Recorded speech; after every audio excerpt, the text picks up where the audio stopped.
ان الحمد لله نحمده ونستعينه ونستغفره ونعوذ بالله من شرور انفسنا ومن سيئات اعمالنا من يهده الله فلا مضل له ومن يضلل فلا هادي له واشهد ان لا اله الا الله وحده لا شريك له واشهد ان محمدا عبده ورسوله اما بعد فإن خير الحديث كتاب الله وخير الهدي هدي محمد صلى الله عليه وآله وسلم وشر الأمور محدثاتها وكل محدثة بدعة وكل بدعة ضلالة وكل ضلالة في النار.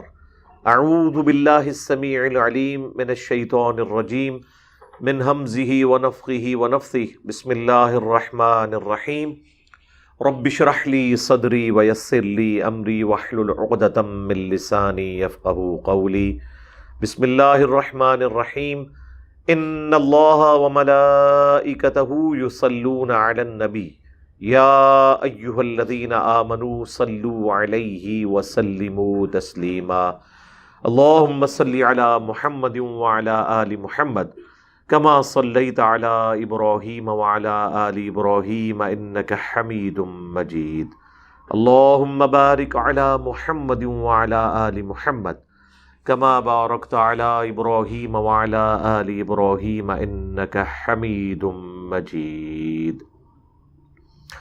اللهم ربنا آتنا في الدنيا حسنة وفي الآخرة حسنة وقنا عذاب النار. ربنا آتنا من لدنك رحمة وهيئ لنا من أمرنا رشدا. لا إله إلا أنت سبحانك إني كنت من الظالمين. حسبنا الله ونعم الوكيل. يا حي يا قيوم برحمتك أستغيث ولا حول ولا قوة إلا بالله العلي العظيم. آمین. الحمدللہ آج 16 جنوری 2022 کو قرآن کلاس نمبر 108 میں ہم انشاءاللہ تعالی سورۃ الانعام کی آیت نمبر 54 سے سٹارٹ لیں گے انشاءاللہ تعالی.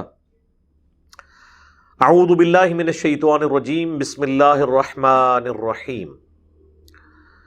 وَإِذَا جَاءَكَ الَّذِينَ يُؤْمِنُونَ بِآيَاتِنَا، اور اے محبوب صلی اللہ علیہ وآلہ وسلم جب آپ کے پاس لوگ حاضر ہوں اس حال میں کہ وہ اللہ پر ایمان لاتے ہوں اس کی آیات کے اوپر، یعنی یہ نیو مسلمز کے بارے میں بات ہو رہی ہے کہ جو اسلام قبول کر کے آپ کی بارگاہ میں حاضر ہو تو آپ نے ان کے ساتھ ایٹیچیوڈ کیا رکھنا ہے، کیسے بیہیو کرنا ہے. وہ جو انگلش میں کہا جاتا ہے نا، first impression is the last impression. پہلا آپ کا امپریشن ان پہ کیا جانا چاہیے. ظاہر قبیلے مسلمان ہوتے تھے، قبیلوں کے سردار مسلمان ہوتے تھے، پورے قبیلوں کے سمیت نبی علیہ السلام کے پاس حاضر ہوتے تھے. تو آپ نے پہلا جیسچر کیا دینا ہے؟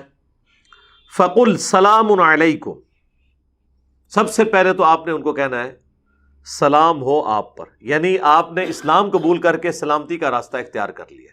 یعنی اللہ کے نبی کو کہا جا رہا ہے آپ نے خود ان کو سلام کرنا ہے. کتب ربکم علی نفسہ الرحمہ، اور ساتھ ہی خوشخبری ان کو سنا دیں کہ تمہارے رب نے یہ طے کر دیا ہے، اپنے اوپر خود لازم کر لیا ہے کہ وہ ہر حال میں رحم کرے گا. یعنی اللہ تعالیٰ کا تعارف آپ نے یہ کروانا ہے کہ تم پر اللہ کی سلامتی ہو اور اللہ تعالیٰ رحم فرمانے والا ہے. یعنی اگر کسی کے دماغ میں یہ بات ہے نا کہ ہم نے زمانے جاہلیت میں اتنی اپنے رب کی نافرمانیاں کی ہیں تو ہماری بخشش کی کوئی راہ نکل سکتی ہے، تو آپ جاتے ہی ان کو اچھا جیسچر دیں کہ تم پر سلامتی ہو، یعنی اللہ کے نبی کی دعا ان کو مل گئی. دوسرا، تمہارے رب نے اپنے اوپر لازم کر لیا ہے کہ وہ رحم ہی کرے گا. یہ اللہ نے اپنے اوپر خود واجب کیا ہے. اللہ پہ کوئی چیز واجب نہیں کوئی کر سکتا، لیکن اللہ نے خود اپنے اوپر یہ چیز واجب کی ہے. اسی کانٹیکسٹ میں وہ حدیث ہے بخاری اور مسلم دونوں میں کہ اللہ تعالیٰ نے مخلوقات کی پیدائش سے پہلے اپنے پاس عرش پہ یہ عبارت لکھ لی تھی کہ میری رحمت میرے غضب پر سبقت لے جائے گی. یعنی اللہ تعالیٰ کی رحمت اس کے غضب کے اوپر بھاری ہے. لیکن یہ اتنا آسان معاملہ نہیں ہے. اس کے ساتھ ہی ایک بات آ رہی ہے اسی آیت کے اندر کہ تمہارے رب نے یہ طے کر لیا ہے کہ وہ رحمت کی روش اختیار کرے گا کس کے لیے؟ ہاں یہ پاکستانی رحمت نہیں ہے. انہ من عمل منکم سوءا بجہالہ، کہ جو کوئی جاہلیت میں، اگنورنس میں کوئی گناہ کر بیٹھے، ثم تاب من بعدہ، اس کے بعد پھر وہ توبہ کر لے. پاکستان میں تو بس اتنا ہی ہے، لیکن قرآن میں ہے وَأَصْلَحَ، اور پھر اپنی اصلاح بھی کر لے. صرف توبہ کافی نہیں ہے. یعنی اللہ تعالیٰ نے اپنے اوپر رحمت لازم کر لی ہے اس شخص کے لیے کہ جو کبھی بھول چوک میں گناہ کر بیٹھے تو اس کے بعد توبہ کر لے اور اپنی اصلاح کر لے. فَأَنَّهُ غَفُورٌ رَحِيمٌ، پس بے شک اللہ تعالیٰ پھر ایسے شخص کے حق میں بخشنے والا مہربان ہے. یہ ہے جناب قرآنک ورژن آف توبہ. ایک ہے پاکستانی ورژن آف توبہ کہ کام چوک کے رکھو، جو کچھ بھی ہے تیرے محبوب کی امت سے ہیں، اللہ تعالیٰ بخش دے گا. اللہ کی رحمت بہت بڑی وسیع ہے. اتنی وسیع رحمت میں میرے چھوٹے چھوٹے گناہ معصوم چھوٹے چھوٹے، یہ اللہ کی رحمت کو کیا نقصان پہنچا سکتے ہیں؟ بھائی اللہ کی رحمت کو تو نقصان نہیں پہنچائیں گے، یہ آپ کو نقصان پہنچا رہے ہیں. اب اللہ نے اپنی رحمت کی شرط یہ لگائی ہے کہ اگنورنس میں کوئی گناہ کر بیٹھے، اس کے بعد توبہ کر لے، اور توبہ کرنے کے بعد اپنی اصلاح کر لے. یعنی ایسی توبہ جو آگے کو نصیحت بھی ہو. توبوا الی اللہ توبۃ نصوحا، ایسی توبہ کرو اللہ کی طرف، ایسا رجوع لاؤ کہ وہ آگے کو نصیحت ہو جائے مستقبل کی لائف کے لیے. وَكَذَلِكَ نُفَصِّلُ الْآيَاتِ، اور اس طریقے سے ہم اپنی آیات کھول کھول کر بیان کرتے ہیں. یعنی جس نے سمجھنا ہے تو یہ کوئی راکٹ سائنس نہیں ہے، موٹی موٹی باتیں ہیں، کھول کے بغیر کسی تردد کے، بغیر کسی پروٹوکول کے، سیدھی دو ٹوک بات ہے جو اللہ تعالیٰ قرآن میں نازل فرماتا ہے. وَلِتَسْتَبِينَ سَبِيلُ الْمُجْرِمِينَ، تاکہ ظاہر ہو جائے گناہگاروں کا، مجرمین کا راستہ. اللہ تعالیٰ اپنی آیات کھول کر اس لیے بیان کرتا ہے تاکہ پتہ چل جائے کہ یہ اللہ کے باغی لوگوں کا راستہ ہے، یہ اللہ کے نیک لوگوں کا راستہ ہے. لو جی، اب ایک وکھرا جہاں اب شروع ہونے لگا ہے نبی علیہ السلام کے حوالے سے. یعنی حضور کو سینٹرڈ کر کے عقائد کی اصلاح کی جا رہی ہے. اب یہ سنتے جائیں جو عقیدے، تو پھر اینڈ پہ آپ کہنے پہ مجبور ہو جائیں گے کہ بابت شاہی کوئی نہیں. قل انی نہیت ان اعبد الذین تدعون من دون اللہ، اے نبی تم فرماؤ کہ مجھے تو میرے رب کی طرف سے منع کر دیا گیا ہے کہ میں عبادت کروں ان کی جن کو تم اللہ کے سوا پکار رہے ہو. پکارنے کا لفظ ہے، لیکن یہاں ترجمہ کر دیتے ہیں عبادت کر رہے ہو، تاکہ کسی کے دماغ میں نہ آئے یار نماز تو ہم واقعی اللہ کی پڑھتے ہیں، لیکن دعا کرنا بھی عبادت ہے. الدعاء هو العبادہ، دعا ہی تو عبادت ہے. ابو داؤد اور نسائی کے اندر حدیث موجود ہے، ابن ماجہ کے اندر. مجھے میرے رب نے منع کر دیا ہے کہ میں ان ہستیوں کو پکاروں، ان سے سوال کروں، ان سے دعا کروں، تدعون من دون اللہ، جن کی تم عبادت بھی کر رہے ہو. تو کافر عبادت بھی کرتے تھے، دعا بھی کرتے تھے. مسلمان عبادت تو نہیں کرتے یعنی پوسچرز والی، لیکن دعا کر رہے ہیں، اور دعا بھی عبادت کی شکل ہے. ایاک نعبد و ایاک نستعین. قل لا اتبع اہواءکم، اے نبی تم فرماؤ میں تو تمہاری خواہشات کی پیروی نہیں کروں گا. قد ضللت اذا وما انا من المہتدین، اور اگر بالفرض میں ایسا کروں تو میں خود بھی گمراہ ہو جاؤں گا اور ہدایت پانے والوں میں شامل نہیں ہوں گا. یعنی اللہ کے نبی کو سینٹرڈ کیا جا رہا ہے کہ آپ فرما دیں کہ اگر میں بھی ایسا کوئی کام کروں تو پھر تو میں بھی گمراہی پر ہوں گا اور میں ہدایت پانے والوں میں سے نہیں ہوں گا. قل انی علی بینۃ من ربی، اے نبی تم فرماؤ میں تو روشن دلیل پر ہوں اپنے رب کی طرف سے. وَكَذَّبْتُمْ بِهِ، اور تم نے جھٹلا دیا ہے مجھے. یعنی تم سے بڑا ظالم کون ہو سکتا ہے کہ جو اللہ کے پیغمبر کو جھٹلا دے. مَا عِنْدِي مَا تَسْتَعْجِلُونَ بِهِ، اور جو تم نے دلیل بنائی ہوئی ہے نا مجھے جھٹلانے کی کہ منہ مانگے معجزات مجھ سے مانگتے ہو، ما عندی ما تستعجلون بی، میرے پاس وہ چیز نہیں ہے جس کی تم جلدی مچا رہے ہو۔ وہ کہتے تھے 13 سال ہو گئے ہیں تمہاری دھمکیاں سنتے ہوئے، لے آؤ نا وہ عذاب کدھر ہے، کیونکہ یہ مکی دور میں آخر میں صورت نازل ہوئی ہے، تو میرے پاس تو وہ اختیار ہی نہیں کہ میں عذاب لے کر آؤں۔ وہ تو اللہ نے اپنی ڈیسٹنی میں مقرر کیا تھا نا کہ عذاب جو ہے وہ قتال کی شکل میں غزوہ بدر، احد، خندق میں مسلط ہونا ہے ان کے اوپر۔ اللہ کے نبی کو تو نہیں پتا تھا کہ مستقبل میں کیسے عذاب آئے گا۔ کافر اپنی جگہ ٹھیک تھے کہ بھئی تم ہمیں جو ہے وہ اگلے انبیاء کے واقعات سناتے ہو کہ ان پر عذاب آ گیا تھا پیغمبروں کا انکار کرنے کے سبب، تو لے آؤ۔ تو اس کے جواب میں کہا جا رہا ہے کہ آپ فرما دیں کہ میرے پاس تو وہ عذاب نہیں ہے، میری مرضی سے تو نہیں آنا وہ۔ ان الحکم الا للہ، حکم تو نہیں ہے مگر اسی اللہ کا۔ یار اگر اللہ کے نبی علیہ السلام کسی کے اوپر عذاب نہیں لا سکتے، اللہ کے نبی صلی اللہ علیہ وآلہ وسلم اپنی مرضی سے کچھ کر کے نہیں دکھا سکتے، تو بابت شاہی کوئی نہیں۔ یقص الحق، وہی بتاتا ہے حق، سچی بات، پرپزفل۔ وَهُوَ خَيْرُ الْفَاصِلِينَ، اور وہ سب سے بڑھ کر بہتر فیصلہ فرمانے والا ہے۔ قُلْ لَوْ أَنَّ عِنْدِي مَا تَسْتَعْجِلُونَ بِهِ، اے نبی تم فرماؤ کہ بالفرض اگر میرے اختیار میں ہوتا نا جو تم عذاب کی جلدی مچا رہے ہو، جو تم منہ مانگے معجزات مجھ سے مانگ رہے ہو، اگر یہ میرے اختیار میں ہوتے نا لَقُضِيَ الْأَمْرُ بَيْنِي وَبَيْنَكُمْ، تو میرے اور تمہارے درمیان فیصلہ کب سے ہو چکا ہوتا۔ ظاہر انسان جو ہے نا اس کا وہ صبر، وہ ٹیمپرامنٹ تو نہیں ہو سکتا نا جو خالق کا ہے۔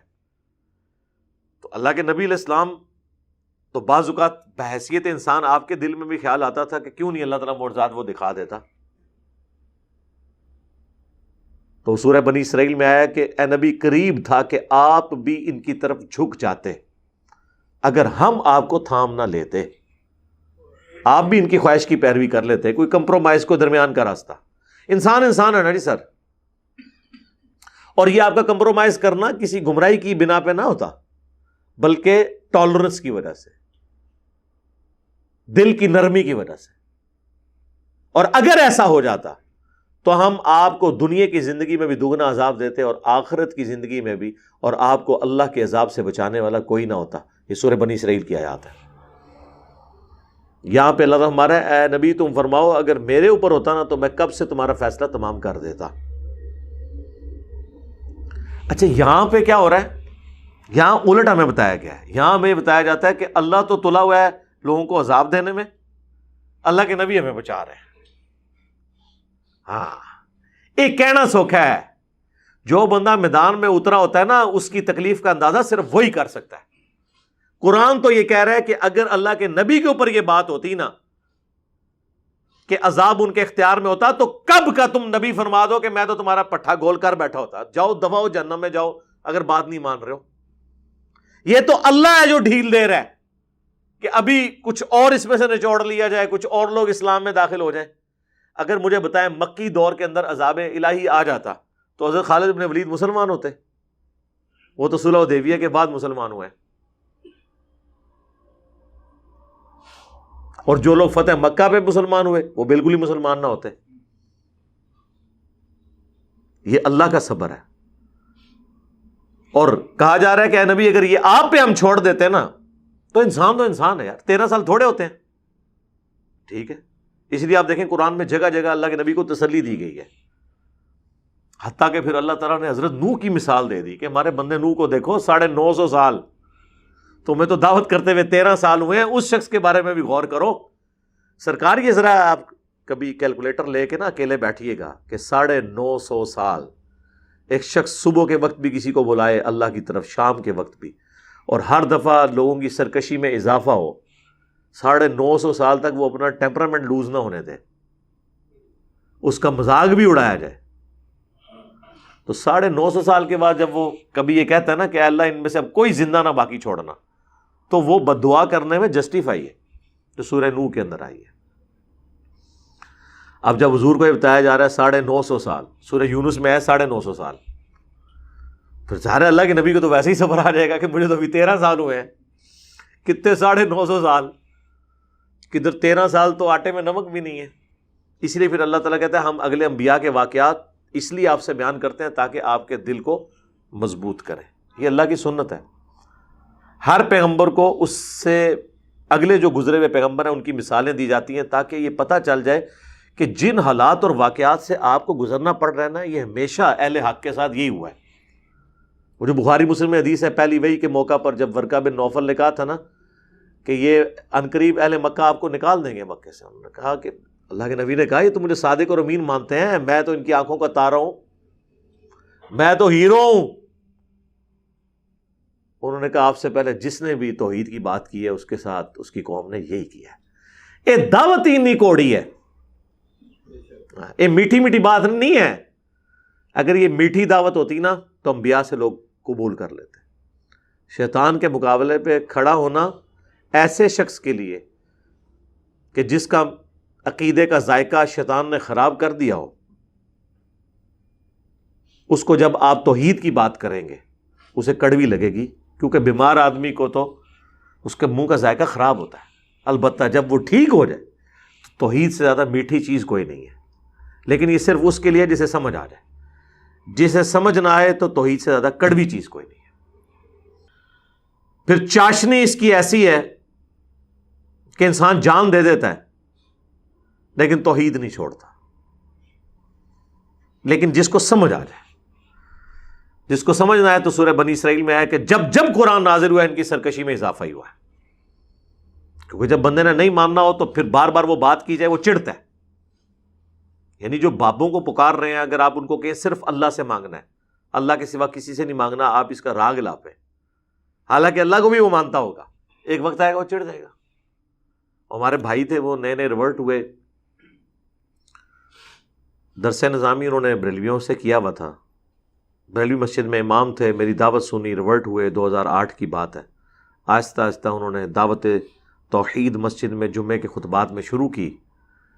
نماز رفع الیدین کے بغیر پڑھتے تھے، کہیں پکڑے نہ جائیں. سنتیں جو ہیں اپنے اجرے میں کنڈی لگا کے پڑھتے تھے رفع الیدین کے ساتھ. تو لیکن جو سونگنے والے ہیں وہ تو فوراً بھانپ لیتے ہیں کہ مسئلہ کو خراب ہونے جا رہا ہے. تو مجھے کہنے لگے کہ کچھ بابے میرے پاس آگے کہنے رہے کہ مولوی صاحب تسی ہر ٹائم اللہ نو ہی دھوندے رہندے ہو، کوئی بزرگوں کا بھی ذکر کریا کرو. یہ پنجابی کا محاورہ ہے نا، اللہ نو ہی دھوندے رہندے ہو. دیکھو ذرا یار، توحید بیان کرنا، یعنی پنجاب میں ایک محاورہ ہوتا ہے نا کسی چیز کا بار بار ذکر کرنا، وہ اللہ نو ہی دھونے کا لفظ انہوں نے استعمال کرتا. اللہ کو ہی دھوتے رہتے ہیں ہر وقت، کوئی بزرگوں کا بھی ذکر کریں. وہ جو سورہ غافر میں سورۃ المؤمن اسے کہتے ہیں، اس میں بھی آیا نا کہ جب ایک اکیلے اللہ کا ذکر کیا جاتا ہے ان کے دل بیٹھ جاتے ہیں، جب اللہ کے ساتھ اور ہستیوں کا ذکر کیا جاتا ہے پھر ان کے دل کھل جاتے ہیں. کو بزرگوں کا بھی ذکر کرو نا جی. بزرگوں کا میں ذکر کیتا اللہ فضل اللہ، ایسا ذکر کیتا ہے کہ مرے ہوئے بھی تو جڑے ہلے جمنے بھی نے انشاءاللہ یاد کرن گے کہ کوئی ساڑا ذکر کر کے گیا ہے. اللہ فضل اللہ، بچہ بچہ تو انہوں یاد کرے گا انشاءاللہ. جو دعوت ہم نے نبی علیہ السلام کی مبارک عام کی ہے الحمدللہ. لَقُضِيَ الْأَمْرُ بَيْنِي وَبَيْنَكُمْ، کب سے تمہارے اور میرے درمیان فیصلہ ہو چکا ہوتا. وَاللَّهُ أَعْلَمُ بِالظَّالِمِينَ، اللہ خوب واقف ہے ظالموں سے. یعنی اللہ کو پتہ ہے کہ کون ڈسیو ہوئے میں ہیں، کون ہٹ درمی پہ ہیں، اس لیے ابھی اللہ تعالیٰ ڈھیل دے رہا ہے. ابھی ان میں اور لوگ بھی نکلیں گے جو ایمان قبول کر لیں، اور پھر نکلے بھی الحمدللہ. اب وہ شورى آفاق آیت آ رہی ہے جو اللہ تعالیٰ کی علم اور قدرت کے اوپر سمجھ لیں ایپیکس جو آیات ہیں ان میں سے ایک ہے. وَعِندَهُ مَفَاتِحُ الْغَيْبِ، اور غیب کی کنجیاں تو اسی کے ہاتھ میں ہیں. لَا يَعْلَمُهَا إِلَّا هُ، ان کو کوئی نہیں جانتا سوائے اس کے. یہ وہ آیت ہے جو اما عائشہ نے تلاوت کی تھی اور جو بخاری مسلم میں آتا ہے، جو انہوں نے کہا تھا 3 چیزیں ایسی ہیں کہ اگر ان کی کوئی بات کرے تو سمجھ لو وہ اللہ اور اس کے رسول پہ جھوٹ باندھنے والا ہے. ایک یہ کہ اللہ کے نبی غیب جان لیتے تھے، اور پھر انہوں نے کہا کہ قرآن میں یہ آیت پڑھ کے دیکھ لو کہ وَعِندَهُ مَفَاتِحُ الْغَيْبِ لَا يَعْلَمُهَا إِلَّا هُ. اور دوسرا کہ نبی علیہ السلام نے شب معراج اللہ کو دیکھا تھا، اور تیسرا نبی علیہ السلام نے کچھ باتیں اللہ کی بیان کی ہوئی چھپا لی اور نہیں پہنچائی ہیں، وہی جسے وہ یہ اکثر لوگ کہتے ہیں علم لدنی، خاص بندیاں نو دسیاں نے، وہ میں پچھلی دفعہ ڈسکس کر چکا ہوں آیت نمبر 50 کے کانٹیکسٹ میں۔ وَيَعْلَمُ مَا فِي الْبَرِّ وَالْبَحْرِ، اور وہ جانتا ہے جو کچھ بھی خشکی میں ہے اور جو سمندروں میں، خشکی میں جو کچھ ہے سمندروں میں، ابھی مزید وہم نکلے گا۔ وَمَا تَسْقُطُ مِن وَرَقَةٍ إِلَّا يَعْلَمُهَا، اور دنیا کے کسی درخت سے کوئی پتا نہیں ٹوٹتا مگر اس کے علم سے۔ وَلَا حَبَّةٍ فِي ظُلُمَاتِ الْأَرْضِ، اور نہ ہی زمین کے اندھیروں میں کوئی دانہ پھوٹتا ہے مگر اس کے علم سے۔ وَلَا رَطْبٍ وَلَا يَابِسٍ، اور نہ کوئی تر ہے نہ کوئی خشک چیز، الا فی کتاب مبین، مگر یہ کہ اللہ تعالیٰ نے لوح محفوظ میں پہلے ہی اسے لکھ لیا ہے۔ کوئی خشک اور تر، نہ دریاؤں میں نہ سمندروں میں نہ خشکی میں، کوئی درخت چاہے وہ سمندر کے اندر ہے چاہے وہ زمین کے اوپر ہے، اس کا اگر کوئی پتا بھی گرتا ہے، کوئی دانہ جو سمندر میں پھوٹتا ہے، کسی درخت میں کا دانہ جو ہے وہ زمین کے اوپر پھوٹتا ہے، اس میں سے کھیتی نکلتی ہے، یا کسی دریا کے اندر، سب اللہ کے علم ہے، اور ایسا کامل علم ہے کہ اللہ نے لوح محفوظ میں پہلے ہی لکھ لیا ہے کہ یہ ہوگا۔ اللہ اکبر کبیرہ والحمد للہ کثیرہ وسبحان اللہ بکرۃ واصیلا۔ وَهُوَ الَّذِي يَتَوَفَّاكُمْ بِاللَّيْلِ، اور وہی ہے جو قبضے میں لے لیتا ہے تمہاری جان کو رات کے وقت۔ وَيَعْلَمُ مَا جَرَحْتُمْ بِالنَّهَارِ، اور وہ جانتا ہے جو کچھ تم دن میں کماتے ہو، دن میں جو تم اٹھاتے ہو، یعنی جو روزی کماتے ہو کوئی بھی چیز، یہ اس کے علم کے اندر ہے۔ اور رات کے وقت جو جان قبض ہوتی ہے وہ بھی سورہ الزمر میں آئے کہ اللہ تعالیٰ نیند کی حالت میں بھی روح کو قبض کر لیتا ہے اور موت کی حالت میں بھی۔ اور نیند کی حالت میں جو روح قبض کرتا ہے، جس کو زندگی دینی ہوتی ہے، پھر وہ روح واپس لوٹا دیتا ہے، اور جس کی موت مقدر ہوتی ہے پھر وہ اپنے پاس روک لیتا ہے۔ اسی لیے نیند کو موت کی بہن کہا گیا۔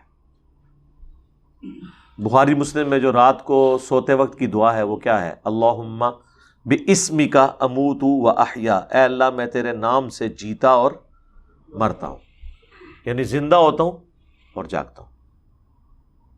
وہ آئی دعا بخاری کے اندر کہ آپ نے صبح اٹھ کے کیا دعا مانگنی ہے؟ الحمدللہ الذی احیانا بعد ما اماتنا والیہ النشور، تمام تعریفیں اس اللہ کے لیے ہیں جس نے مجھے زندہ کیا مرنے کے بعد، اور پلٹ کر اسی کی طرف جانا ہے۔ یعنی موت بھی ایک طرح کی، یعنی نیند جو ہے وہ موت کی ایک طرح کی قسم ہے۔ تو وہی اللہ ہے جو رات کے وقت قبض کر لیتا ہے اور جانتا ہے جو کچھ تم دن کے وقت کام کرتے ہو۔ ثم یبعثکم فیہ، اور پھر وہی ہے جو تمہیں نیند سے بیدار کر دیتا ہے۔ لیقضی اجل مسمی، تاکہ پورا کر دے جو تمہاری بقیہ کی زندگی دنیا میں باقی ہے۔ کئی لوگ سوتے ہی سو جاتے ہیں، ہوتا ہے آپ کے سامنے ہی، رات کو بالکل ٹھیک سوتے ہیں، صبح اٹھتے ہی نہیں، وہ اللہ تعالیٰ واپس ہی نہیں کرتا۔ لیکن اس روح اور جسم کا رشتہ اس اعتبار سے سانس چلنے کی وجہ سے برقرار رہتا ہے، اور جب سانس کی ڈوری اللہ تعالیٰ توڑ دیتا ہے پھر روح اوپر ہی رہ گئی، بندہ فارغ۔ ثم الیہ مرجعکم، پھر تمہیں لوٹ کر اسی کی طرف جانا ہے۔ ثم ینبئکم بما کنتم تعملون، پھر وہ تمہیں بتا دے گا جو کچھ تم دنیا میں اعمال کیا کرتے تھے۔ اللہم حاسبنا حسابا یسیرا، اللہم اعنا علی ذکرک و شکرک و حسن عبادتک، آمین۔ وَهُوَ الْقَاهِرُ فَوْقَ عِبَادِهِ، اور وہی غالب ہے، چھایا ہوا ہے اپنے بندوں کے اوپر۔ وَيُرْسِلُ عَلَيْكُمْ حَفَظًا، اور بھیجتا ہے تم پر نگہبان، یعنی فرشتے انسان کی حفاظت کرتے ہیں۔ یہ چھوٹے بچوں کا بڑا ہو جانا بہت بڑا معجزہ ہے۔ جس طرح وہ جانوروں کی طرح بھاگتے ہیں، تو یہ موت سے وہ ایک لمحے کی دوری پہ ہوتے ہیں، کن پٹی میں کوئی چیز لگ سکتی ہے. اکثر آپ دیکھتے ہیں نا، آپ کہتے ہیں جی بس ہی آنکھ بچی ہے، وہ ہر دفعہ ہی بچتی ہے، وہ بچا رہا ہوتا ہے اللہ تعالیٰ. اللہ کی طرف سے حفاظت کے لیے فرشتے مقرر ہیں. تبھی انسان جو ہے اس طرح کے، یہ تو وہ چیزیں جو آپ کو نظر آ رہی ہیں جو ہمارا اپنا امیونٹی سسٹم ہے، جو جراثیم کے اگینسٹ حفاظت کرتا ہے، اینٹی باڈیز پیدا ہوتے ہیں. کتنے جراثیم ہمارے جسم خود ہی ان کو ختم کر دیتا ہے بغیر دوائی لیے. آپ دوائی نہ بھی لیں تب بھی انسان ایک نہ ایک دن ٹھیک ہو ہی جاتا ہے، یہ ذہن میں رکھیے گا. وہ انسان کا دوائی کی وجہ سے ذرا آپ کو ہیلپ آؤٹ ہو جاتا ہے تھوڑا جلدی، ادروائز یہ جانور کون سی دوائیاں لیتے ہیں. لیکن آپ پہلی چیز دیکھیں کہ جانور جیسے ہی بیمار ہوتا ہے کھانا پینا چھوڑ دیتا ہے. یہ اللہ نے اس کی انسٹنکٹ میں ڈال دیا ہے. آپ نے اگر بکری مرغی گھر میں رکھی ہے تو آپ دیکھیں بیمار ہوتے ہی وہ کھانا پینا چھوڑ دیتی ہے. اس کو کس نے کہا کھانا پینا چھوڑ دو؟ اس کی انسٹنکٹ میں اللہ نے ڈال دیا ہے کہ اس نے کھانا پینا نہیں کرنا. اس کی وجہ ہے کہ اب وہ بیمار ہے، بیمار ہوتے وقت معدہ پھر کام کرنا چھوڑ دیتا ہے. اگر آپ چیز کوئی کھائیں گے بھی نا، وہ معدہ آپ کا صحیح طریقے سے ہضم کر کے اسے جسم کا حصہ نہیں بنا سکے گا، الٹا آپ کی بیماری میں اضافہ ہوگا. اور کئی بیماریاں تو ایسی ہیں جیسے پیٹ سے متعلق اور چیزیں جن میں آپ فاقہ کرنے سے خود بخود ہی ٹھیک ہو جاتے ہیں. 2-3 ٹائم کا فاقہ کر لیں ویسے ہی بندہ ٹھیک ہو جاتا ہے. اور جانوروں کو یہ بات پتہ ہے. ہمارے تو کئی لوگ شوقیہ کھاتے ہیں، وہ کہتے ہیں بیماری تک کی جائے گی، الٹی کرنی ہے نا کر لیں گے اور کھائیے، اوور ایٹنگ کرتے ہیں. ایسے لوگ بھی ہوتے ہیں. تو اللہ تعالیٰ نے حفاظت کے لیے فرشتے مقرر کیے ہیں. ایک تو وظائف والا بھی ہے نا، صحیح بخاری میں حدیث ہے جو رات کو سوتے وقت آیت الکرسی پڑھ لے صبح تک ایک فرشتہ اس کی حفاظت پہ مامور ہو جاتا ہے. وہ تو الگ سے ہے. ویسے بھی انسان کی حفاظت کے اوپر یہ چیزیں مقرر ہیں. حتی اذا جاء احدکم الموت، یہاں تک کہ جب تم میں سے کسی کی موت کا وقت قریب آ جاتا ہے، توفتہ رسولنا، تو ہمارے رسول یعنی فرشتے بھیجے ہوئے وہ موت دیتے ہیں. وہم لا یفرطون، اور وہ کوئی کوتاہی نہیں کرتے. یعنی اللہ تعالیٰ ہمارا جن فرشتوں کی ڈیوٹی ہے نا کہ انہوں نے کس کی روح قبض کرنی ہے، غلطی نہیں کھاتے. یعنی مطلب یہ ہے کہ شیخ عبد القادر جیلانی کو روح واپس لینے کی ضرورت نہیں ہے، غلطی نہ کوئی روح نہیں کٹی. آپ مجھے بتائیں، فرشتے اللہ کے حکم سے آتے ہیں روح نکالنے. اللہ اگر فرشتوں کو حکم دے کہ فلاں بندے کو موت دینی ہے، اس کے بعد کوئی جن، کوئی فرشتہ، کوئی پیغمبر اس کی موت کو ٹال سکتا ہے؟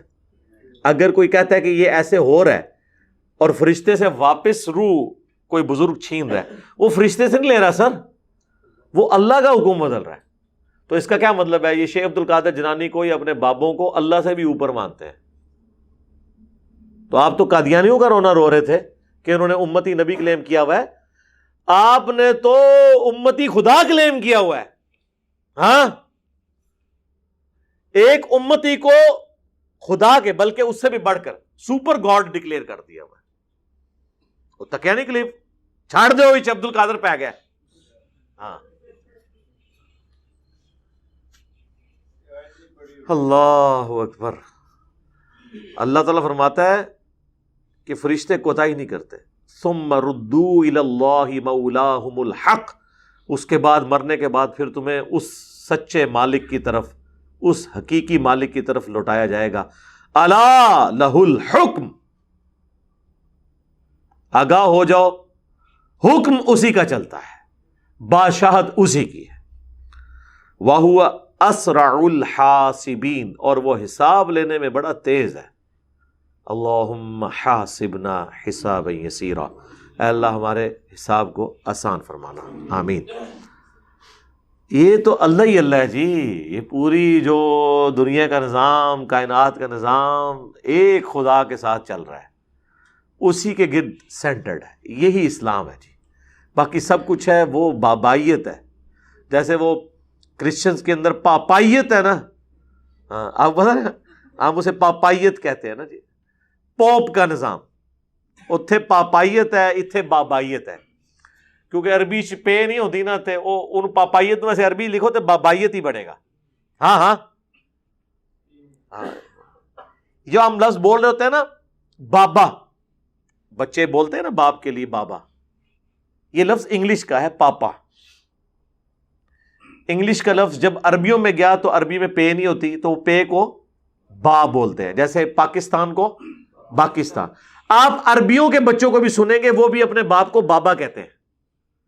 ہمارے تو بچے کہتے ہیں نا اردو میں، وہ بابا جو ہے وہ عربی ہے پاپا کی، جیسے اردو میں بھی وہ بابا چل رہا ہوتا ہے. اے بابا جڑا نا اے پیو والا یا ابے والا یا فادر والا اے بابا اے تے ہے ہی ہے، اے بھی بعض لوگوں سے مصیبت بنے نے، لیکن جڑے وڈے بابے نے نا وہ سب تو بڑی مصیبت نے. ہاں جی، پاپائیت تے بابائیت. قل من ینجیکم من الظلمات البر والبحر، اے نبی تم فرماؤ بتاؤ کون نجات دیتا ہے تمہیں خشکی اور سمندروں کے اندھیروں کے اندر.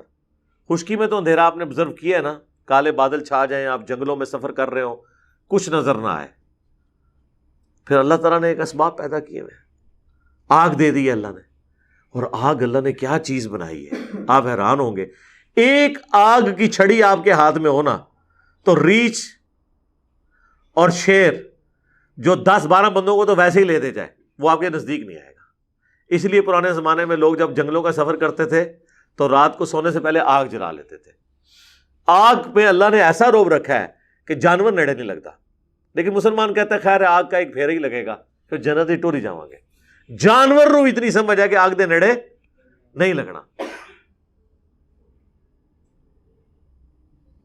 انسان تو پھر بھی تھوڑا بہت تجربہ کرتا ہے، تھوڑا قریب آیا، تھوڑی سی ہیٹ لگی، تھوڑا اور آگے ہو جاتا ہے کہ میں برداشت کر لوں گا. لیکن جانور کو تھوڑی سی بھی ہیٹ فیل ہونا وہ سمجھتا ہے میری موت ہے. یہ اللہ نے اس کے دماغ میں ڈال دی. ظاہر ہے اللہ نے بندے بھی تھے بات کرنے سے زمین تھے، ہر شے ہوتے اللہ نے ایک شے چھڈی ہے نا جناب، دیکھ لو نا. اللہ اکبر، اللہ ہی اللہ ہے. تو اللہ تعالیٰ فرماتا ہے کہ کون ہے جو نجات دیتا ہے تمہیں اندھیروں میں، چاہے وہ خشکیوں کے ہوں یا سمندروں کے. اور سمندروں میں بھی اندھیرے آتے ہیں. سمندروں میں رات کے وقت سمندری طوفان آ جائے اور بادل چھائے ہوئے ہوں تو کچھ نظر نہیں آتا، وہ نجات دیتا ہے. اگر وہ ہمیشہ ہی اس طرح اندھیرا رہے تو پھر انسان ہمیشہ ہی بھٹکتا رہے. بالآخر سورج نکلتا ہے یا رات کے وقت ستارے نظر آتے ہیں، پھر ڈائریکشن مل جاتی ہے. تدعونہ تضرعا وخفیا، اسی کو پکارتے ہو گڑ گڑاتے ہوئے تم آہستہ آواز میں بھی. لئن انجانا من ہذہ، کہ اے اللہ اگر تو نے ہمیں نجات دے دی نا اس سے، یعنی اس جنگل سے خطرناک نکلنے میں ہم کامیاب ہو گئے، یا سمندر میں سفر کر رہے تھے بھنور میں کشتی پھنس گئی، یا رات کے وقت طوفان آ گیا، یا بادل اتنے سخت ہیں اور اتنا زیادہ طوفان ہے کہ دن کے وقت سورج کی روشنی بھی نہیں آ رہی، پتہ ہی نہیں چل رہا کہاں جانا ہے کہاں نہیں جانا. اے اللہ ایک دفعہ تو نے ہمیں نجات دے دی، لَنَكُونَنَّ مِنَ الشَّاكِرِينَ، تو ہم ضرور بالضرور تیرے شکر گزار بندے ہو جائیں گے. ایک بار جان چھوٹ جائے ہماری، خشکی میں جا کے تیرے نام کی دیکھ دیں گے. ہاں، لیکن خشکی میں آ کے کسی اور کے نام کی دیکھیں دیتے ہیں پھر. اللہ اکبر. قُلِ اللَّهُ يُنْجِيكُمْ، اے نبی تم فرماؤ کہ پھر وہی اللہ ہی ہے نا جو تمہیں نجات دے دیتا ہے، ہر دفعہ تم پہ رحم کھاتا ہے. حالانکہ تم خشکیوں میں آ کے اس کے ساتھ شرک کر رہے ہوتے، اس کے باوجود جب سمندروں میں شرک والے عقیدے کے باوجود بھی اس وقت بھی تھوڑی دیر کے لیے جب مواحد ہوتے ہو نا تو تمہیں نجات دے دیتا ہے. ترس فرمانے والا ہے، رحم فرمانے والا ہے. منہا، اس میں سے، ومن کل کرب، اور ہر طرح کی مصیبت سے وہ تمہیں جب نجات دیتا ہے. ثم انتم تشرکون، لیکن پھر تم کیسے ہو کہ پھر شرک کرنا شروع کر دیتے ہو. ایک بار جب نکل جاتے ہو پھر کہتے ہو کہ جی یہ تے فلانے بزرگ دی نگاہ کرم سی. اس بزرگ نو پتہ بھی نہیں ہوتا، جدی نگاہ کرم ہوندی ہے نا انہوں خود بھی نہیں پتہ ہوتا کہ میری نگاہ کرم ہے. آپ کہہ کے اس کی نگاہ کرم بنا دیتے ہیں. اشری تانوی صاحب نے وہ واقعہ نقل کیا ہوا ہے، وہ بریلوی بھی بڑے مزے لے لے کے سنا رہے ہوتے ہیں کہ جی شیخ عبد القادر جیلانی کا وہ مرید تھا، اس کا جہاز ڈوبنے لگا تو جناب کہ انہوں نے جناب جا کے مونڈا دیتا ہے جناب انہوں تے جہاز نو اتنے کرتا. مونڈا دینے نال جہاز ہلدا ہے؟ دسو منو تسی اللہ دے وہ بندے ہو، مونڈے دینے نال اس طریقے سے کوئی معاملات ہوتے ہیں خدا کے لیے. تو بس باتیں بنائی ہوئی ہیں. قل هو القادر علی، اب اللہ تعالیٰ اپنے جلال کا اظہار فرما رہا ہے کہ ظالموں تم لوگ اللہ کے بارے میں یہ عقیدہ بنائے ہوئے ہو، اب اگر اللہ تعالیٰ نے تم سے بدلہ اتارنا ہو نا تو وہ کیا کرے؟ قل هو القادر علی ان یبعث علیکم عذابا من فوقکم، اللہ تو اس بات پر بھی قادر ہے کہ تم پر اوپر سے عذاب بھیج دے، او من تحت ارجلکم، یا تمہارے پاؤں کے نیچے سے عذاب آ جائے. اللہ کے لیے عذاب دینے میں نہیں، خشکی پہ جا کے سمجھ رہے ہو کہ تم بچ گئے ہو. خشکی پہ اللہ کے پاس کوئی ذریعہ نہیں تمہیں ہلاک کرنے کا، سیلاب نہیں آ سکتا، زلزلہ نہیں آ سکتا، طاعون کا مرض نہیں آ سکتا، کرونا نہیں آ سکتا. اللہ کے لیے کوئی مسئلہ ہے کسی کو مارنا؟ کوئی بھی وبا، کوئی بھی عذاب کی شکل. اللہ اکبر. یا پاؤں کے نیچے سے زمین ہی کھسک جائے، اتنے بڑے بڑے گڑھے پڑ جاتے ہیں زمین میں پورے وہ. آپ دیکھیں جاپان میں جب وہ زلزلے آتے ہیں زمین پھٹتی ہے، پوری ٹرینیں اندر چلی جاتی ہیں، روڈ لائنر بسیں گر جاتی ہیں، اتنے بڑے بڑے دراڑ پڑ جاتے ہیں. اللہ کے لیے کوئی مسئلہ ہے؟ او یلبسکم شیعا، یا اللہ تعالیٰ تمہیں گروہوں میں بانٹ دے، فرقوں میں بانٹ دے. وَيُذِيقَ بَعْضَكُمْ بَأْسَ بَعْضٍ، اور بعض کو بعض کا مزہ چکھا دے شدت کے ساتھ. یعنی اللہ کے پاس تمہیں ختم کرنے کا ایک طریقہ یہ بھی ہو سکتا ہے کہ تمہارے درمیان پھوٹ ڈال دی جائے، آپس میں ایک دوسرے کو مار دو فرقہ واریت کی وجہ سے. کتنے سال تک یہودیوں اور عیسائیوں کی جنگیں رہیں، پھر صلیبی جنگیں ہوئی مسلمانوں کی اور کرسچنس کی، بعض کو بعض سے ٹکرایا جا رہا تھا. اللہ تعالیٰ، اچھا اللہ تعالیٰ زور توڑ دیتا ہے جی، کسی کو مطلقاً طاقت نہیں رہنے دیتا. ایک لمحہ آ گیا تھا کہ بنو عباس پوری دنیا پہ قبضہ کرنے لگے تھے. نبی علیہ السلام کی وفات کے ایگزیکٹلی 100 سال کے بعد 732 عیسوی کے اندر، جب یورپ کے سارے بادشاہ، وہ جو ڈاکٹر اقبال نے کہا نا، تھمتا نہ تھا کسی سے سیل رواں ہمارا، یعنی جب فتوحات کا سلسلہ شروع ہوا ہے پھر کوئی ہمارے آگے کھڑا نہیں ہوتا تھا. اتنی بڑی سپر پاور جس نے رومنز اور پرشینز کو گرا دیا ہے، تو وہ ابھی مسلمانوں کی فوجیں انٹر ہی نہیں ہوتی تھی. تو اگلے بادشاہ پہلے ہی خط لکھ دیتے تھے کہ آ جائے سر، ہم اسلام بھی قبول کرتے ہیں، آپ ہمارے بادشاہ ہیں. لیکن بس وہ فرانس کے ساتھ ایک جنگ تھی جو مسلمان ہار گئے اس زمانے میں. فرینچ آپ کو پتہ ہے بڑے جنونی قسم کے انقلابی لوگ ہیں، اس لیے فرانس میں انقلاب بھی آ گیا تھا. پاکستان ہی نہیں انقلاب آتا، بے فکر رہو، یہ انہوں دی گیم ہی نہیں، بزدل لوگوں دی. آج بھی دیکھیں وہ پیلی جیکٹوں والی تحریک کتنے سالوں سے چلی ہوئی ہے، دیکھا آپ نے فرانس کے اندر، ان کی نیچر کے اندر انقلابی پن ہے. بہرحال وہ انہوں نے اس جنگ میں مسلمانوں کو ہرا دیا، پھر مسلمانوں کا زور ٹوٹنا شروع ہوا.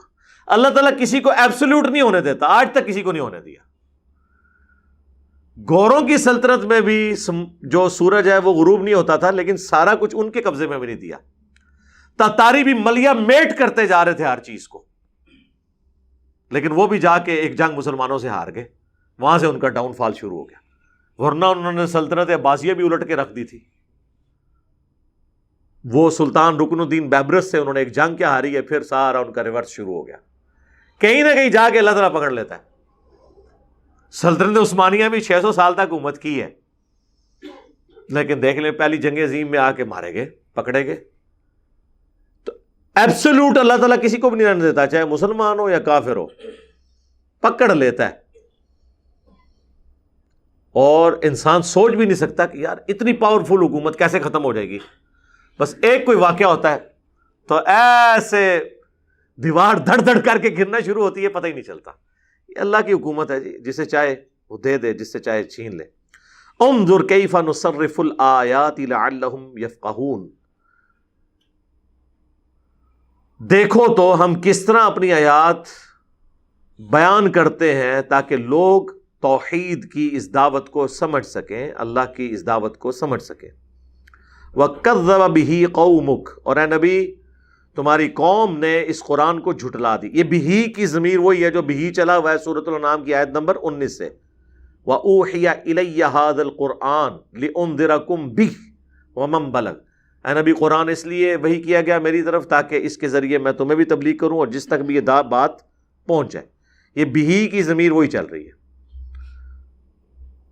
اور جھٹلایا ہے نبی تمہاری قوم نے اس قرآن کو وَهُوَ الْحَقُّ، جبکہ یہ تو حق ہے، پرپسفل بک ہے.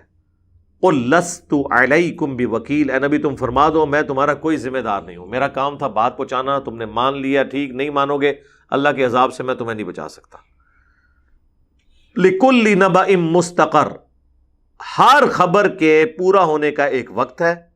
وَسَوْفَ تَعْلَمُونَ، ان قریب تم بھی جان جاؤ گے.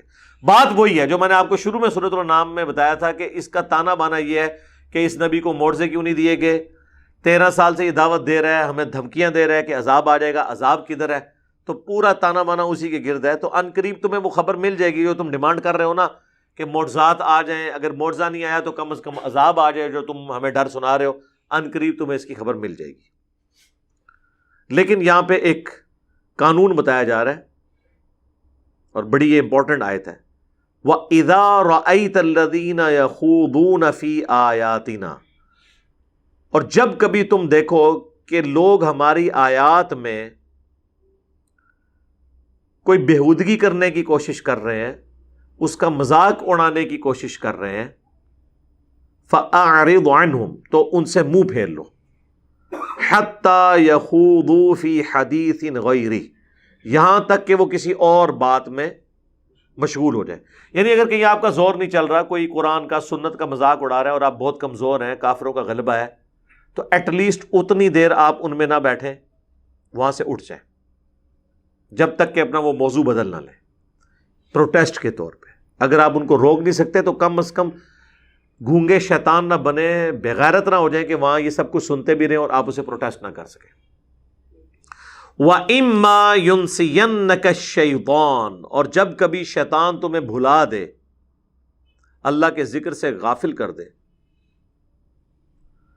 فَلَا تَقْعُدْ بَعْدَ الذِّكْرَى مَعَ الْقَوْمِ الظَّالِمِينَ، تو یاد آنے کے بعد پھر ایسی ظالم قوم کے پاس مت بیٹھے.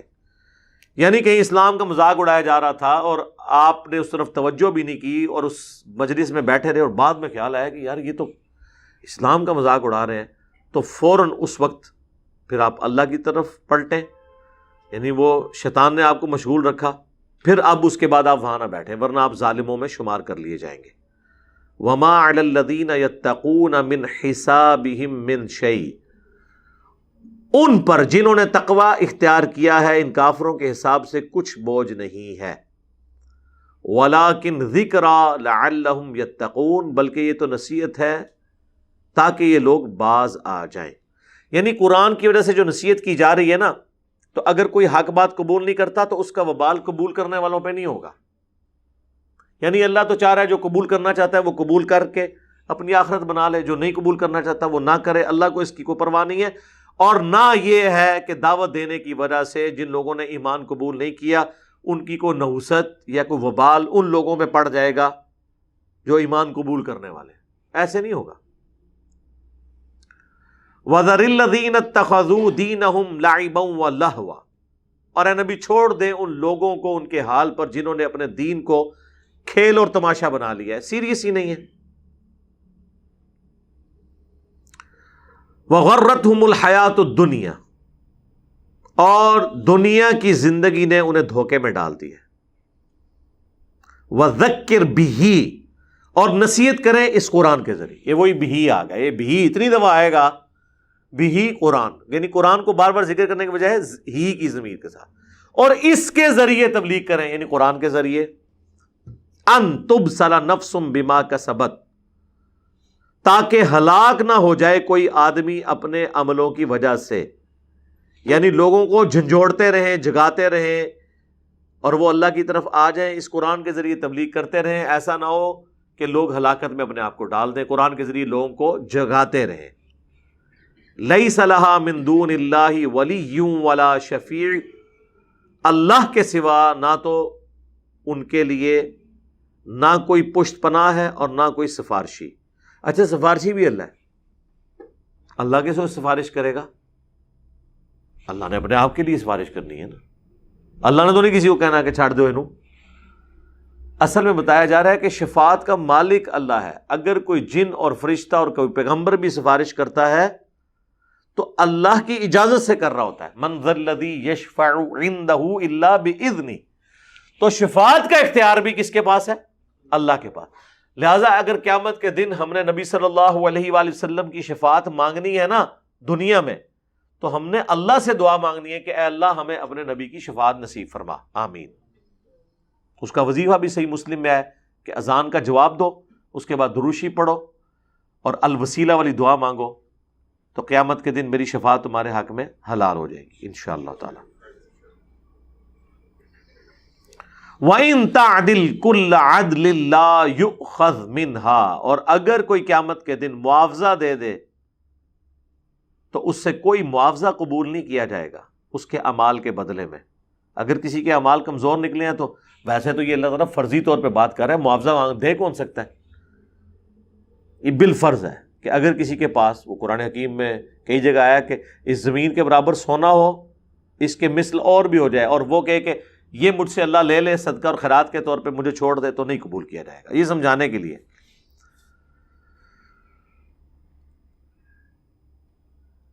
اولئک الذین ابسلوا بما کسبوا، یہ وہ لوگ ہیں جو ہلاک ہو گئے ہیں اپنے اعمال کے سبب، اپنے کرتوتوں کے سبب۔ لہم شراب من حمیم، ان کے لیے ہے کھولتا ہوا پانی۔ وعذاب علیم بما کانوا یکفرون، اور دردناک عذاب ان کے کفر کے بدلے میں۔ اچھا جیسے ہی کفر آتا ہے نا، مسلمان کہتا ہے شکر ہے یہ کافراں دے بارے چ آتا ہے، میرے بارے چ نہیں، کیونکہ مسلمان کیا سمجھتا ہے کہ کافر سے مراد غیر مسلم ہے۔ قرآن کی ٹرم میں کافر سے مراد ہے ناشکرا۔ ناشکرا مسلمان بھی ہو سکتا ہے، کافر بھی۔ انا ہدیناہ السبیل، ہم نے ہدایت کا راستہ واضح کر دیا۔ اما شاکرا و اما کفورا، چاہے تو شکر گزاری کی روش اختیار کرو، خواہ ناشکری کی۔ یعنی ہم نے یہ راستہ بتا دیا، یہ سچائی کا راستہ، پیغمبروں کا راستہ، جنت کی طرف لے جانے والا ہے، اب تمہاری مرضی ہے اس راستے کو اختیار کر کے جنت کما لو۔ اس کو اللہ نے کہا یہ شکر گزاری کی روش ہے۔ اور ناشکری کی روش یہ ہے کہ آپ اس راستے کو چھوڑ دیں، اللہ کے ناشکر ہیں۔ اور شکر کے اندر پورا دین ہے، یعنی آنکھوں کا شکر یہ ہے کہ آنکھیں اللہ کی نافرمانی میں نہ اٹھیں، اللہ کی تابع فرمان ہو۔ ہاتھوں کا شکر یہ ہے کہ ہاتھ سے آپ وہ کام نہ کریں جو اللہ کی ناشکری پہ مبنی ہے۔ زبان کا شکر یہ ہے کہ آپ زبان سے وہ کام کریں جو اللہ کے اطاعت گزار بندوں کے اعمال ہیں، اور وہ نہ کریں جو اللہ کے مجرمین کے ہیں۔ تو یہ پورا دین ہی شکر ہے۔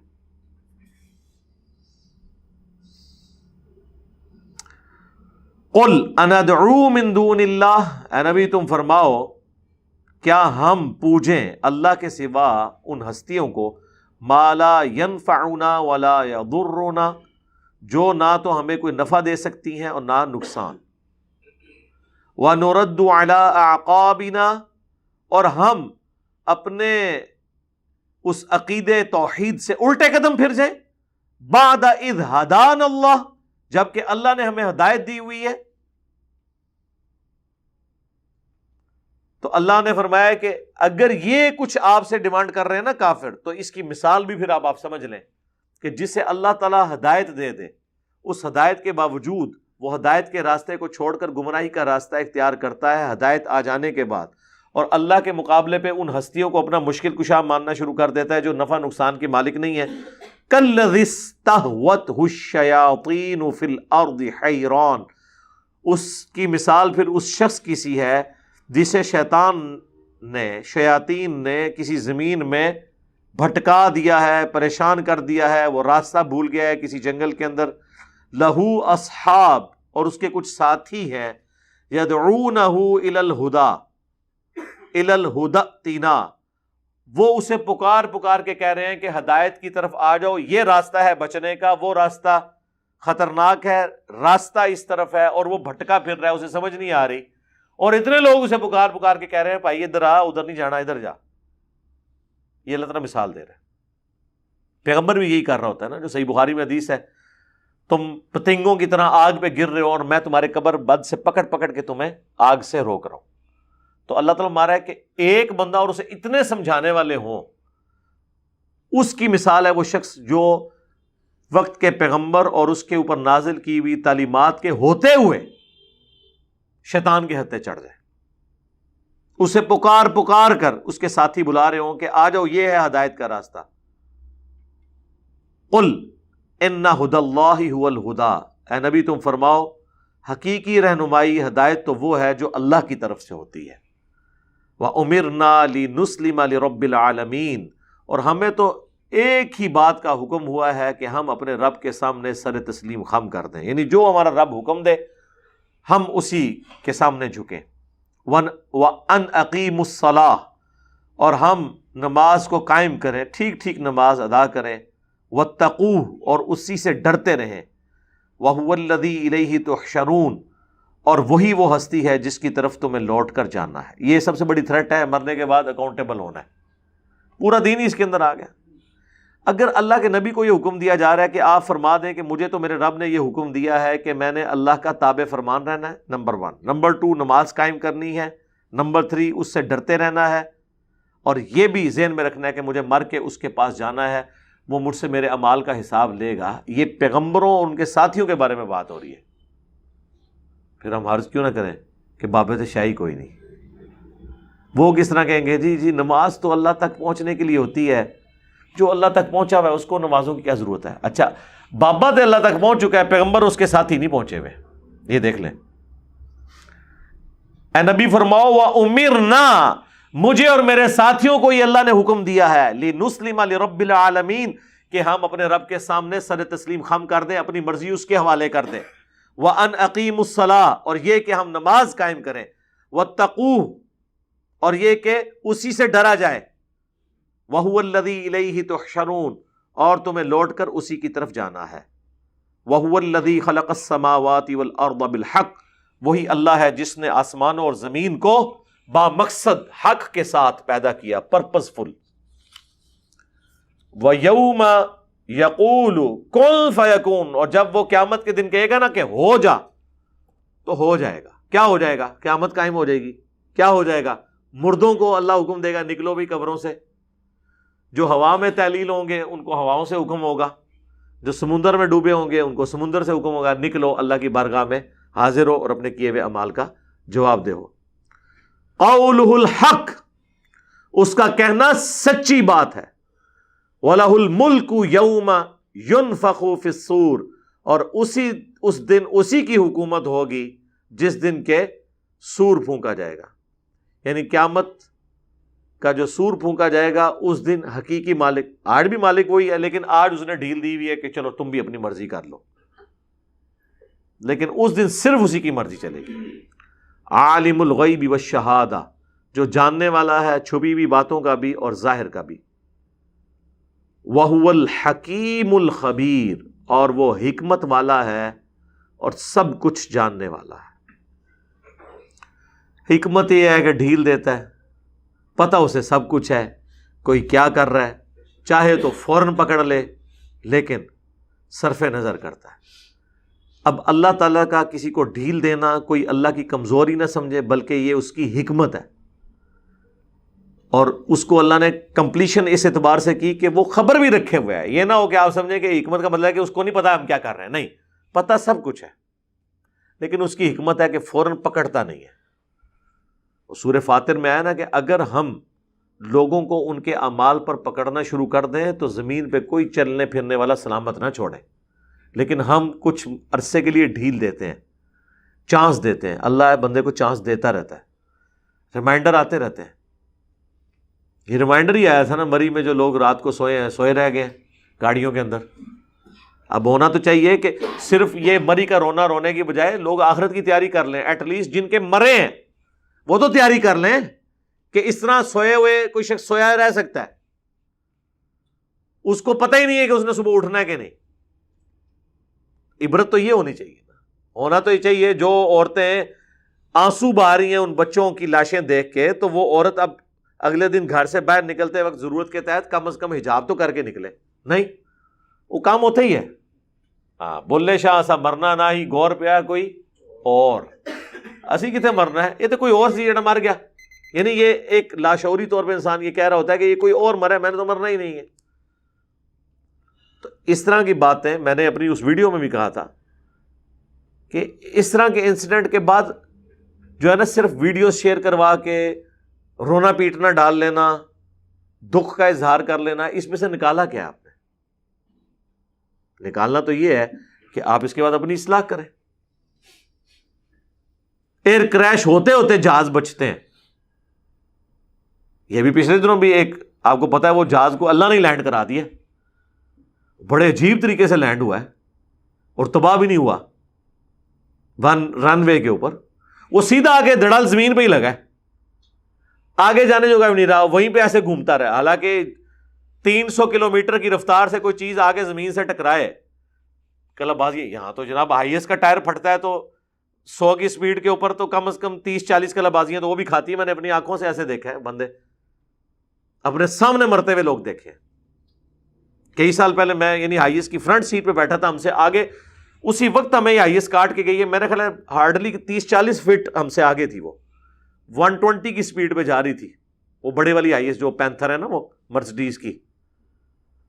تو میرے سامنے میں نے دیکھا ہے کہ وہ ایسے ایسے ہو رہی. میں نے کہا اس کو کیا ہوا ہے؟ تو ایک ٹائر اس کا پھٹ گیا تھا. اب وہ ٹائر پھٹ جائے تو پھر آپ کو پتا ہے کنٹرول تو نہیں ہوتا. باہر سے تو لوگ بڑا کہہ رہے ہوتے ہیں ڈرائیور نو اینج کر کے رکھیں، اور ڈرائیور نو پتا ہے کہ کیا ہوا ہے.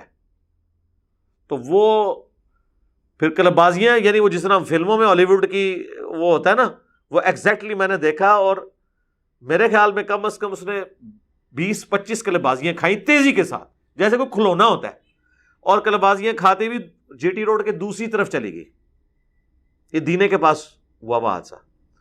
اور اس دوران کھڑکیوں سے میں نے لوگوں کو باہر گرتے ہوئے گرا دیکھا خود. اور جب ایسے سے گھوم رہی تھی نا تو وہ جو کھڑکی کے پاس ہے وہ باہر گرتا جا رہا تھا.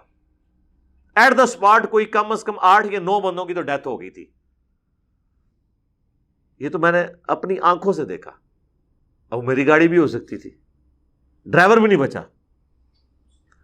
تو ہونا چاہیے کہ اس واقعے بعد اس ٹائم لوگ توبہ توبہ استغفر اللہ استغفر اللہ پڑھ رہے ہوتے ہیں، اور جناب وہ تصویریں بنا بنا کے شیئر کرا رہے ہوتے ہیں. تو بھائی تو نے کیا اس سے حاصل کیا؟ کوئی عبرت حاصل کی پھر فائدہ ہے نا. اچھا وہ جو بیٹھے ہوئے تھے نا IS میں، انہوں نے بھی یہ نہیں سوچا تھا. انہوں نے بھی اپنی زندگی میں کئی واقعات دیکھے تھے. وہ یہی سمجھتے تھے کہ کوئی اور مرا ہے، ہمارے ساتھ ایسا نہیں ہوگا. اونا نال بھی ہو ہی گیا. یہ انسان کے اختیار میں نہیں نا کوئی. اگر اللہ تعالیٰ موت کا وقت بتا لیتا نا تو انسان بڑی اچھی زندگی مزے کی سکون کی گزار سکتا تھا. پلان کر لیتا ہے 20 سال یاشی دے، 20 سال NA، اگلے 20 سال اللہ اللہ. بڑے آرام سے بندہ پلان کر کے نا، لیکن اللہ کو بھی پتا تھا نا. اللہ نے کہا کہ نہیں، اس طرح نہیں، یہ میں سیکرٹ رکھوں گا، پھر دیکھوں گا کون گیون سرکمسٹانسز کے اندر دیے ہوئے وقت کے اندر مجھے رسپانس کرتا ہے. اللہم من احییتہ منا فاحیہ علی الاسلام ومن توفیتہ منا فتوفہ علی الایمان.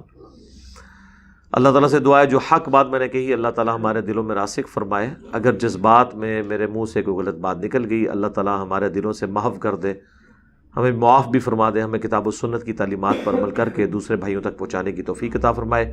سبحانک اللہم و بحمدک اشہد ان لا الہ الا انت استغفرک و اتوب الیک وما علینا الا البلاغ المبین. جزاکم اللہ خیرا.